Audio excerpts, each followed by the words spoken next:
اب یہاں پر ہم نے آپ کے سامنے unlike terms کی کچھ ایگزامپل رکھے ہیں، مثالیں رکھے ہیں۔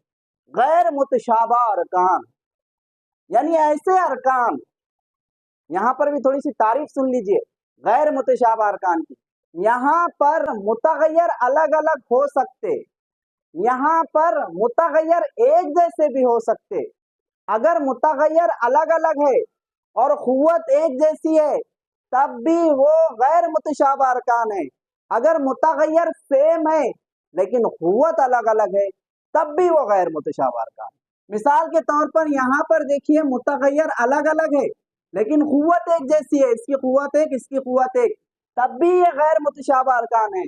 یہاں پر دیکھیے متغیر ایک جیسا ہے ایم لیکن قوت الگ الگ ہے، اس کی قوت ایک، اس کی قوت دو، اس کی قوت تین، اس لیے یہ unlike terms ہے، غیر متشابہ ارکان۔